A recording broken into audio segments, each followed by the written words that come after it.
look who it is. Good to see you. How are you today? Yeah? It's so good to see you. Look both ways, okay? Because those cars are pretty big. I gotta go up to the monument now. You can follow if you want.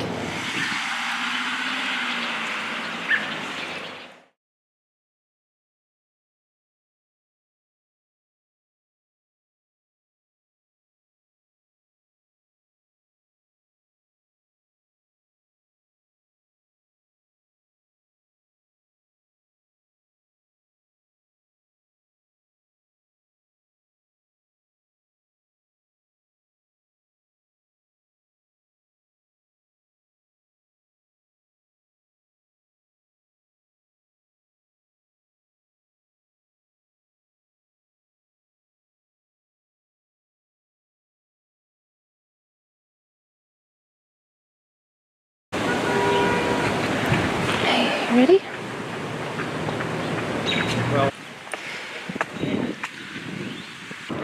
Let's get up and go.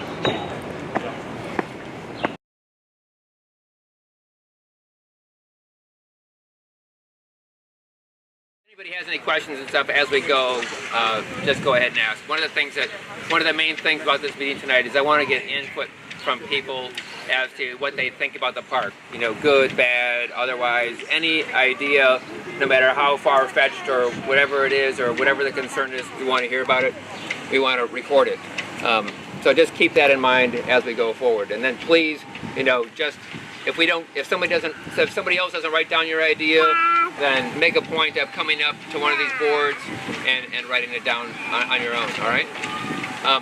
My name is Arn Franzen. I'm the Director of Parks and Open Space. You are at Prospect Hill Park, one of the most historic parks actually in the country, and certainly in Somerville. So we obviously this meeting is to talk about how we should renovate the park. We want to recognize its significance, and that's obviously critical, you know, given its historic nature, but there's lots of other opportunities here as well, and other very critical needs. Before we get started, I'd like to introduce Alderman Bobo. Thanks for coming out tonight, everyone, on this beautiful night. This is important. The city's going to be applying for a grant, and if we're successful enough in getting it, we want to make some changes to this park. When I first got elected, most of the residents in Prospect Hill were concerned about the grass. And last year, as you know, we had a real dry summer, and this wasn't grass, it was brown. So I know we need irrigation in this park, and hopefully with this grant, that may be one of the things the city can use this grant money to install. But it's important for your input, especially in Somerville. We really appreciate you coming out and helping us not only design this park, but come up with comments. I see Tori here, who always helps me and gives me a lot of tips on sustainability. So I'm glad people are here because unlike the professionals who work for the city, I don't know much about this. So your input is important. So thanks for being here tonight. And whatever you think should go on in this park, speak up tonight. So thanks for coming. Because is everybody generally familiar with the history of the park? I don't want to get into it in great detail, but in terms of broad strokes, the history is that on this hill, in this park, is the first place that the first flag of the United States of America was raised. It was raised here, January 1st, 1776, and Washington's camp was here, and it was before the Battle of Bunker Hill, and it was a great vantage point over the city of Boston. So it was a great viewpoint. One of the other things that people may or may not know, if you were here for the flag raising ceremony a couple of weeks ago, was something that was mentioned. But the actual expression, the United States of America, was coined the day after the first flag raising that was here. So it was like the day after the first flag was raised in Washington's camp in his headquarters. His secretary, was writing a letter to some of the other representatives and coined the expression the United States of America. So I thought that gave me goosebumps when I heard that. So this park is obviously historically significant, hugely significant to the city of Somerville. So we're trying to find ways to renovate the park. It is a long process. There's lots of steps that are involved. The process actually started a little while ago. I want to say like maybe 3 years ago. There was a request put to the Community Preservation Committee. The Community Preservation Committee has a responsibility of allocating and spending Community Preservation Act funds. And so the CPC approved 90? 85, thank you. $85,000 for the design of this park. We're also spending $5,000 to have the park surveyed. If you're here in the next week or so, you'll probably see a surveying company up here shooting points. So we're planning to start the design process soon. This is the very first step in that process. We're going to take the comments we received here tonight, and that's going to help us to form the criteria for hiring the landscape architect. So we'll issue it's an RFP, it's a request for proposals. So issued out to the general public. All the different companies will receive it and will respond with proposals for what they think we should do with the park. We'll then go through those proposals, interview those companies, and select the best firm. And once we have that firm on board, then we'll start a more thorough community process with a series of community meetings. I would imagine at least 3 community meetings. At this point, I would say that it's most likely that we'll issue the RFP this summer. The idea of having that firm on board in the fall. We would then start the process, the design process in the fall, go through the fall and into early winter, and put together the plans. We then want to put the project out to bid for construction early next spring, late next winter, and with the idea of having a contractor on board about a year from now, in July 2018. Obviously, you can't do the construction of a park or anything unless you have the funding to do so. So one of the ways that we're trying to put together the funding, is applying for a grant from the state. There's the Department of Conservation Services, which is within the EOEA, issues park grants, PARC grants. And so we're applying for a park grant for $400,000, and that'll be a significant contribution to the overall construction budget. So one of the other things we're doing tonight is taking your comments and incorporating those comments into our grant application, which will be submitted next week. So just wanted to let you know that your thoughts are important. They're going to be incorporated both into the grant application process and then into the criteria for the RFP for the landscape architecture firm. It's also important to know that given that this is a historic park, the Historic Preservation Committee will be a part of the review panel for the park's design when that time comes, and they'll review the design and we'll have to have their approval before the project goes out to bid. So that'll be one of the criteria for the design. Before I get much further, I just wanted to say one thing. While I have everybody sitting here,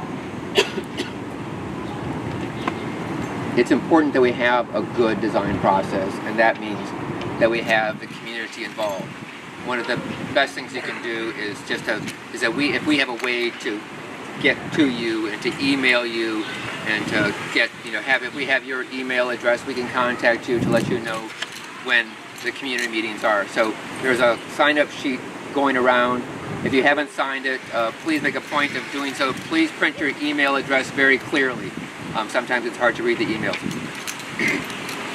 And then we can keep everybody up to date for the design process ahead. So that's the big picture. So now I'd like to sort of start to open the floor up and get people's comments. People have ideas for the park. I don't know if you've had a chance to, if people know the park. I think one of the things we thought about doing was just allowing time to walk around the park. So, should we just go around and everybody just give an idea? I mean, if I think I can pick on people, or we can go around, and I think if everybody just gives us some thoughts, that would be good.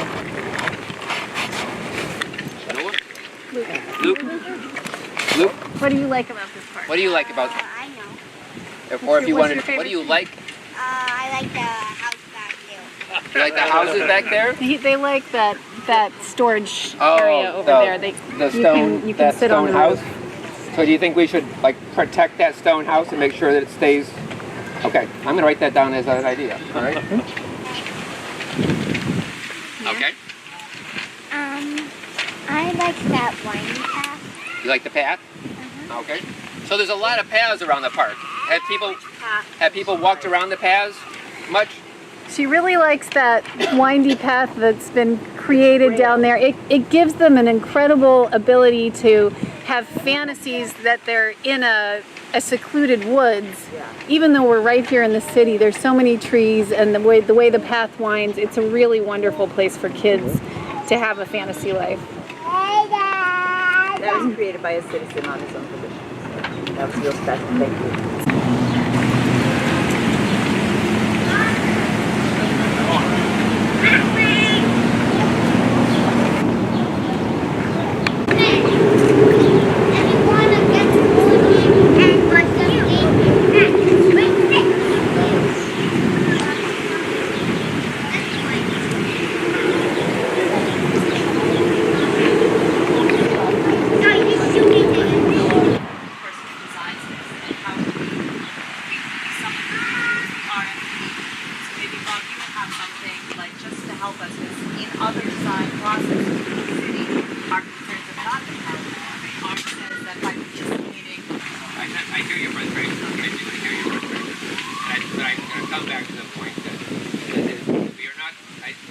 not ready to take our RFP process and open it up to the community. I think that we are professionals, we're sensitive to the issues. We're going to look at the proposals we receive, and we're going to evaluate the companies based upon the criteria that we have available to select the best firm. So and I think that's it. They need some criteria. Like we would like a design person, a company that specializes in ecological design. That's the parameter of it. Because at the end, when you have an RFP goes out, the winner is whoever bids the lowest. So my question is, if we get parameters that are set up a little bit higher, we get designers that we want. Someone who has great experience in doing coastal quarter, for example. I think the companies in the proposal, they are responding to the RFPs that we put out. So if we included something like a compost equipment, and we thought that was a good idea, then they could respond to that. We thought that was a good Well, idea. one way that can be done is through the ranking system, and how would you rank the criteria, which emphasis you give to it. So I think what they're all asking for is to have more influence in the process. I think it's important that we don't. I think it's important that we don't get lost in the weeds here, because at this point we're talking about creating a great design, making sure that everybody's voices are heard. That is very much the purpose of the design process. So that landscape architecture firm comes back to the community, and it is their responsibility to listen to the community and to incorporate the ideas that work within the design criteria of the park, of the historic park, and the budget that's provided. I think that. But when that doesn't happen, I'm just saying, I'm going to say it over and over again, we need someone in the design process, when the RFP goes out, there needs to be community input, because if it's left to whoever develops it, they have a habit of not listening to us. And it feels like sometimes the city, God bless you, has let us down in not listening to what the citizens have to say. Not always. often. So this isn't getting into the weeds. This is pulling the weed before it gets bigger. These are very real points, and I do hear you. And I think that's one of the purposes of this meeting is to get your input before we write the RFP, before we issue the RFP. That we are here to listen to you and to get your criteria. Obviously, one of the great things is that you came to this. So you are invested in this process. You care about this part. So that's a significant work. What I'm hearing is process way again. They feel like once the RFP process begins, that's it. They feel like none of the ideas and suggestions they recommend are going to be taken into consideration. Or not enough of them. No.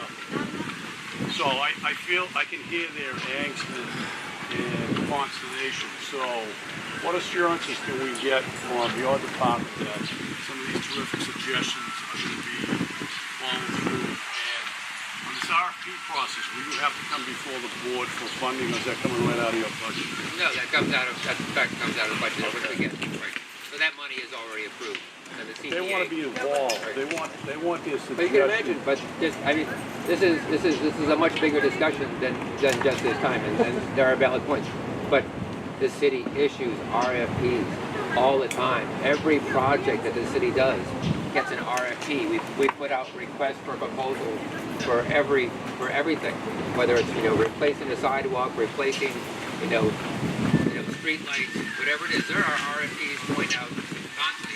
It would be a very inefficient process if suddenly the RFP process were opened up to the larger community.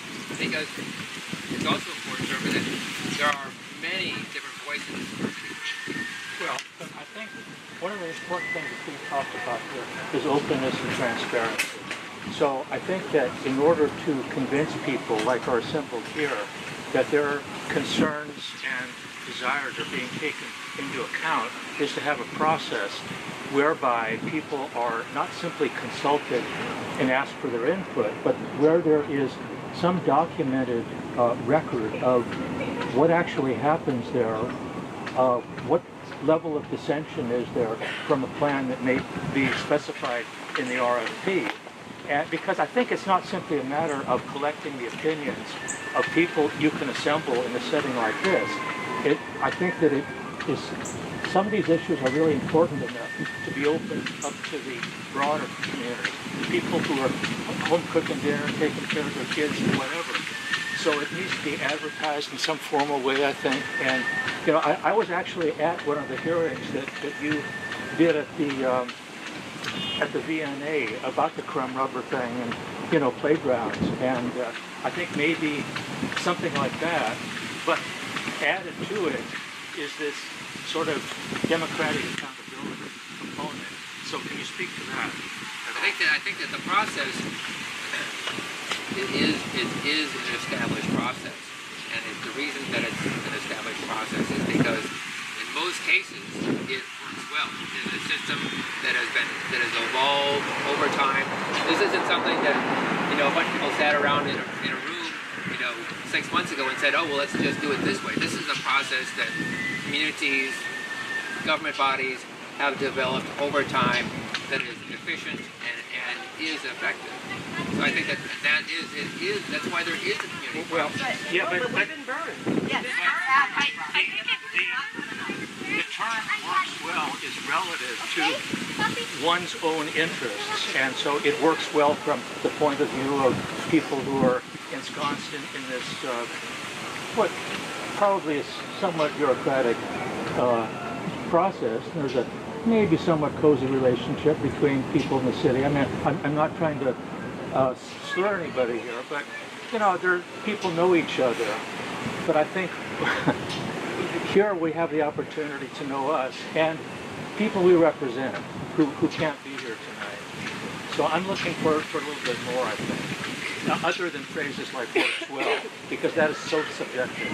I guess what I'd like to say about this too is that I think that the RFP process has been very well thought out for most things.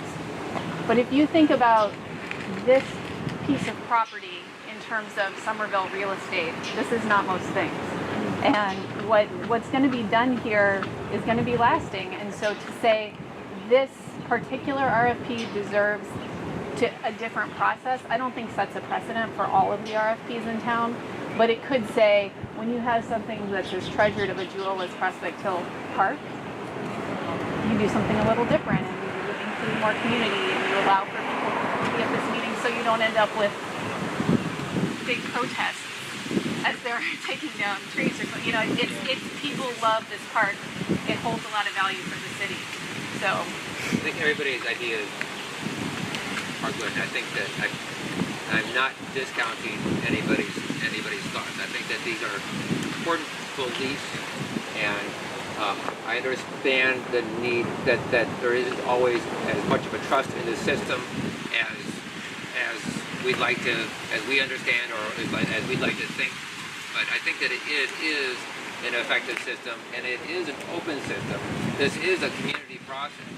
That is the purpose of doing this. It is to get as much input as possible. You're saying this, that tells me you didn't hear what anyone here just said.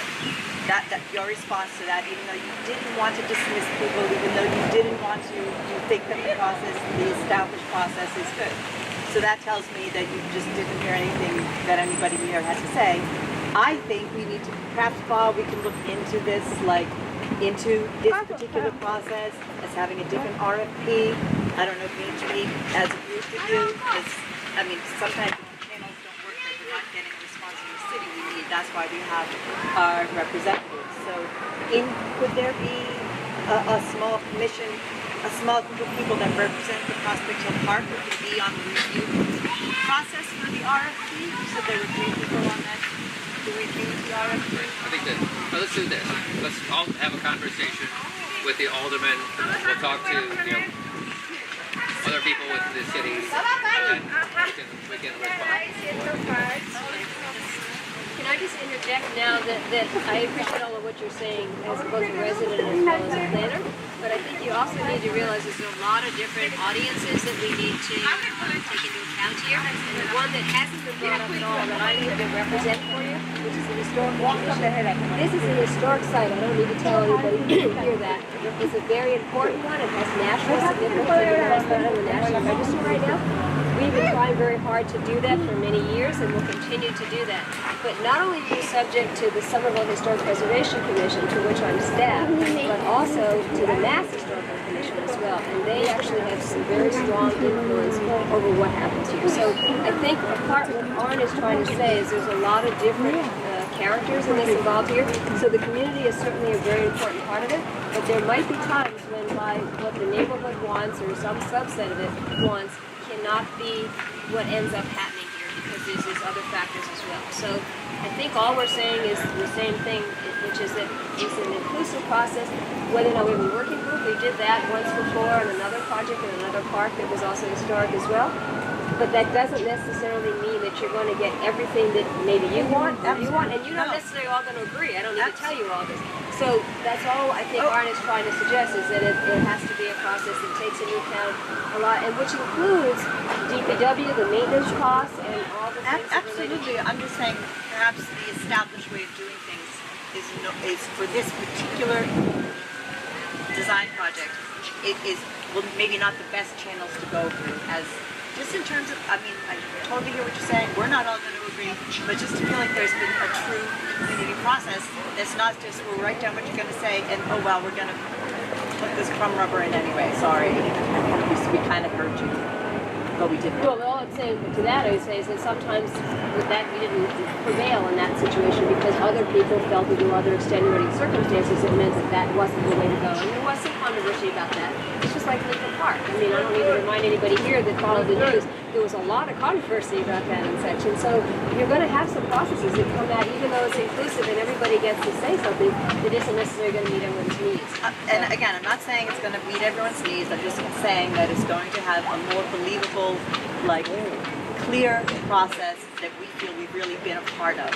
I think that's what I'm feeling. Well, and also I think that once the RFP goes out, a lot of things are predetermined. So if people were on vacation, they missed this meeting, they had opinions about it. Once the RFP is designed and it goes out, even if you come to the meetings after that, there are limitations to what. The thing about RFPs is, just so we know, is they are generally very broad.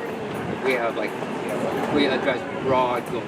We don't specify the details that you will have include these specific elements. We say we are looking for a landscape architecture firm that has the ability to provide these services. We want them to have arborists on staff, that they have credentials when it comes to looking at plant communities. We want engineers that can talk about water systems. We want to make sure that they have good lighting subcontractors on their staff. Those are all parts of the RFP.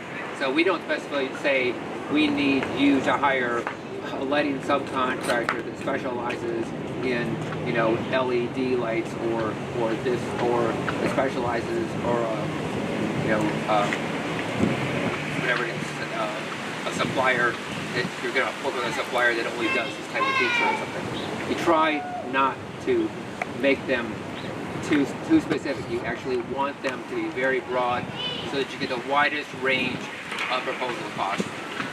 Well, and then I think it's fair and reasonable to accept input in what to me is a more meaningful way, where people who really care about some particular aspect of a design can get together, can advocate for it among their neighbors, can produce a groundswell, and to have a channel into how the RFP is written. Because some of the things you're saying, it sounds very informal, that the things that are included and those that are excluded. And I think that what we're asking for here is to have more of the kind of concerns that matter to us included in that. And we need some way into that process. We establish a Prospect Hill working neighborhood group here to work with the planning department. I'm hearing some concerns here. I know there are limitations as Brandon alluded to, and there are different interests in this park, but I'm hearing some of these neighbors that don't feel as powerful, their voices aren't being heard. The question I have is, can you just explain, I believe this is a grant that the city was applying for, I believe. First, right, the grant is separate from the RFP. Okay. So we're applying for a grant from the state, and there are grant criteria. So they look at the condition of the park and the need for funding, the neighborhood. There's a lot of different things in the grant. Before the work is finalized, who makes the final decision? The Historic Commission? Before the final design which is still, like we're saying, many months away. So I think the final design is actually largely done by the community. So that's the purpose of the community process. So the meetings are structured so that the landscape architects presents schematic designs and ideas to the community. The community responds and says, "Oh, we like that idea. We think that idea stinks. You need to, you didn't address this thing. Why don't we bring that into the process?" And I think that, and then they come back to the community with different designs or changes. The community comments on those, and then it evolves into the final design. And I think if there were some people here who were part of the Hoyt-Sullivan park process, and that was certainly something that evolved over the course of that design. So I think that is the nature of the community process. Is that process documented somewhere? I mean, is it in writing so that we can see it, examine it? It's just in people's heads. Well, I mean, I can speak to it because Mia and I were both very active in the Hoyt-Sullivan process, and for us, it was a good process. I feel like we got some changes made in terms of less crumb rubber. We still didn't get all the crumb rubber out, but we got some sort of similar to wood chip kind of material put in, which I think is a concession from the city. And some other things that we wanted more natural elements as opposed to some of the more traditional play structures. And it's going to be quite a different playground, so that's exciting. But I think you really have to be able to go to the meetings and, if you come to the last meeting and you weren't a part of the process, then it's kind of too late to make your voice heard. And so I feel like that's part of what I'm concerned about, is if there are people who are working or on vacation and they can't come to the meetings, and making sure people know that this is happening so that they can get their voices heard when the time is right. Because if you wait too long, you're not going to get what you want. I'd like to respond to that if I could. I appreciate your explanation. I really do, and certainly you're right that people have to get out and become involved. But that's not quite the question I was asking. I'm really asking, as I said, for a formal written description of the process. That's all. Oh. Is it written down someplace where we can see it? I don't think, in terms of like, I don't think it is. I don't think it is. It is an accepted policy within the city and like different departments. We work, so our department works with the purchasing department. The purchasing department issues the RFPs. We write the scope of work for the RFP. They issue it.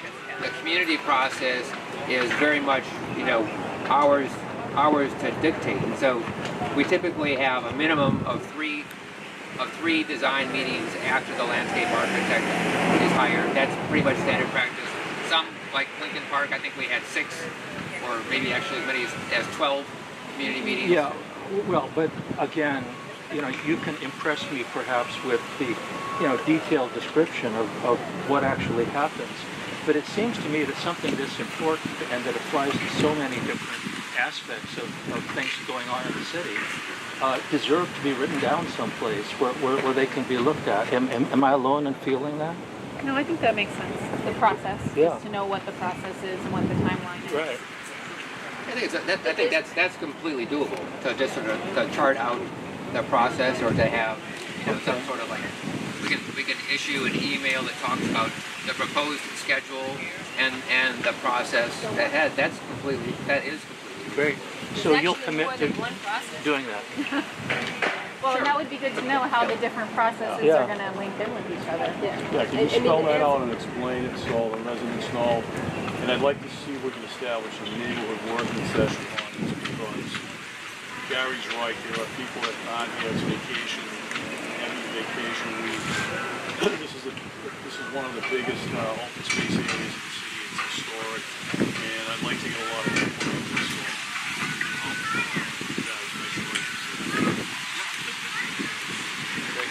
Thank you. Yes, no, thank you, guys. This is important. This is why you're here. This is why we're listening. This is important. This is the community process. So, And will you guys send out the notes from the meeting earlier, like the things that people put on the sheet? yeah. I mean, just so that if there are things that people felt like Have they ideas, said right, that right. didn't get And on also, there, they could add it. talk to your friends, and if you think of something that you didn't think of tonight, or you think somebody else has an idea, or there's so many things we didn't talk about, that could easily come up.